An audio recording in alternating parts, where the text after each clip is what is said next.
얼마 전 마음이 착잡해지는 뉴스를 보았다. 아주 조신해 보이는 사람이 유명 브랜드 제품 구매욕을 견디지 못하고 백화점에서 몹쓸 짓을 하다가 발각되었다는 기사였다.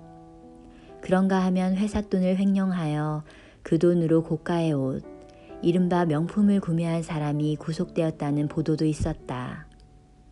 어쩌다 그 지경이 되었을까 하고 스쳐 지나갈 수도 있었겠지만 내 마음은 참담했다.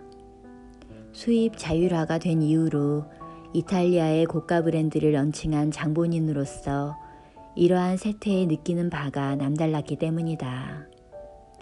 널리 알려진 고가의 옷에 집착하는 사회의 폐해를 가까이에서 볼 때마다 옷이 일상을 기분 좋게 만드는 게 아니라 사람을 파괴한다고 느껴져 마음이 쓰라리다.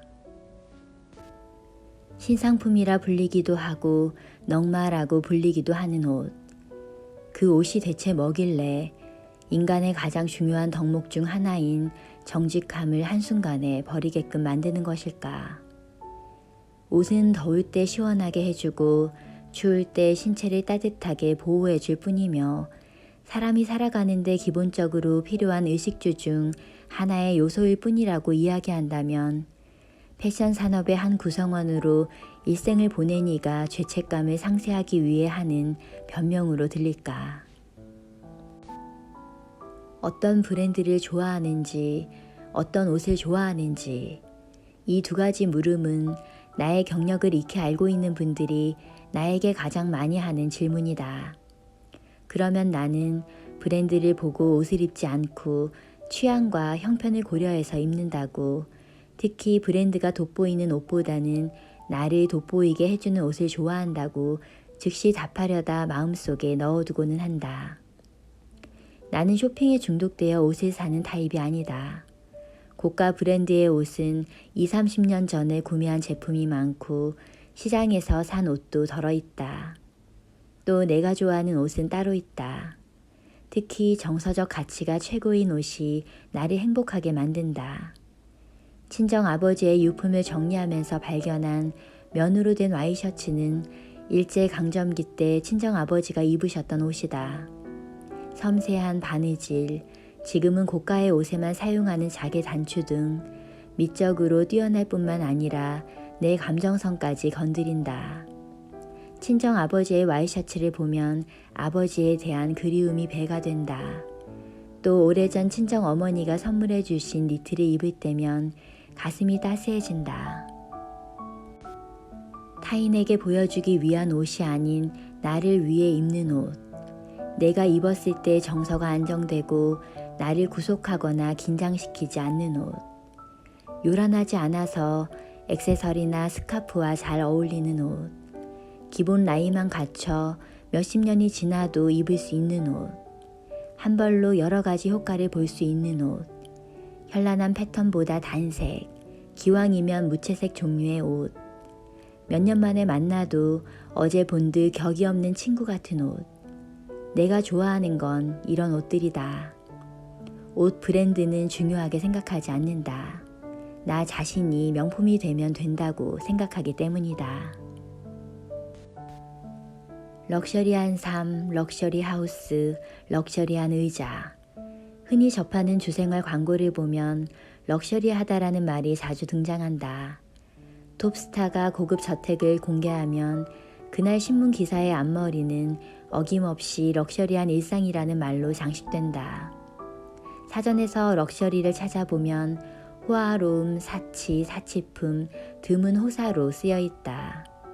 보통 럭셔리한 삶이라고 하면 전등에서 카페까지 고가의 장식품으로 가득 찬 집이나 풀장과 샹들리에가 있는 리조트 등을 떠올리기도, 반듯하게 잘 차려입은 웨이터가 다가와 최고급 와인을 따라주고 우아하게 안심 스테이크를 써는 장면이 그려진다. 최고급 의상을 입고 보석으로 치장하거나 쉽게 구할 수 없는 향수를 뿌리는 모습도 연상된다.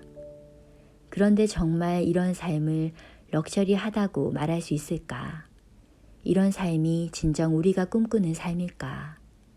이런 생활이 진짜 우아한 것일까? 개인의 취향은 천차만별이기에 어떤 삶이 럭셔리하다고 정의 내리기란 쉽지 않다. 그러나 이런 럭셔리는 나에게 어울리지도 내가 지향하는 바도 아니다. 나는 충동적인 쇼핑을 좋아하지도 비싼 음식을 즐겨 먹지도 않는다. 스스로 참평하면 절충주의이고 혹평하면 궁상과 절약의 경계선에서 줄타기를 하는 스타일이다. 또 나는 잡동사니를 늘어놓는 성격이 아니다. 먼지가 쌓여서 자주 청소해야 하기에 성가시다. 작은 소품에는 관심이 없으니 단순하게 사는 것이 가능하다. 우리 집의 인테리어 콘셉트는 단순함이다. 친정어머니가 쓰시던 가구를 물려받아 쓰고 있는데 그 가구를 볼 때마다 어릴 때 추억이 새록새록 떠오르니 좋다. 식기류도 마찬가지다. 결혼할 때 친정어머니가 장만해 주신 식기에서부터 친정할머니, 시어머니가 쓰시던 것까지 우리 집 부엌에서 새것 찾기는 보물찾기만큼 힘들다. 그야말로 우리 집은 구닥다리의 향연이다. 이렇게 보면 나는 천성적으로 체질적으로도 럭셔리한 삶을 누릴 운명이 아닌 것이다. 또 실제로 럭셔리한 삶에 관심도 없는 편이다. 초라하고 구식이라는 평가를 받아도 상관없다. 중요한 건 나를 편안하게 해주는 내 공간, 꼭 필요한 건박한 물건들만 놓인 쾌적한 내 집에서 그 안에서 안분지족하며 내 시간을 사는 것이기 때문이다. 그렇게 사람들이 나를 럭셔리하다고들 말해도 사실 나는 럭셔리와는 거리가 멀다 생각했다. 그런데 어느 날 프랑스 국적의 세계적인 조향사의 인터뷰를 읽게 되면서 럭셔리라는 단어를 다시금 생각하게 되었다. 그는 럭셔리에 대한 정의를 달리하고 있었다. 진정으로 럭셔리한 삶은 자기 자신과 조화를 이루는 삶. 럭셔리는 소유가 아닌 공유이며 소중한 사람과 즐거운 시간과 경험을 공유하는 것. 럭셔리는 삶의 태도에서 나온다. 내가 아끼는 사람들과 행복한 시간을 보내고 추억을 만들며 세상과 조화를 이루는 삶이 럭셔리라면 그래, 나의 삶도 럭셔리의 정점에 있다 할 수 있을 것이다. 오래전부터 좋아하는 단어가 있다. 조촐하다. 아담하고 얌전하다는 뜻이겠다. 조촐한 삶. 이 조촐한 삶이 바로 내가 지향하는 삶이다. 황금 깔린 길이 아니라 자연의 냄새가 나는 길이 내가 추구하는 길이며 복잡하고 호화로운 삶이 아니라 단순하되 맵시 있는 삶이 내가 원하는 삶이다. 우리네 삶은 인생이라는 좌판을 펼치다가 뉘엿뉘엿 노을이 지면 좌판을 정리하며 석양 속으로 사라져가는 떠돌이 장돌뱅이의 삶과 같지 않은가. 더구나 떠나야 할 그때가 언제인지는 정작 본인도 모르는. 누군가는 많은 걸 남기고 떠나고 누군가는 빈손으로 떠나는 삶. 나는 내가 관리할 수 있을 만큼만 잘 꾸려가다가 훗날 세상을 하직하고 싶다. 내가 가진 물건을 모두 껴안고 살다가 황망히 끌려가고 싶지 않은 욕심. 언제 죽음이 닥쳐도 내가 있던 뒷자리가 깔끔했으면 좋겠다는 욕심.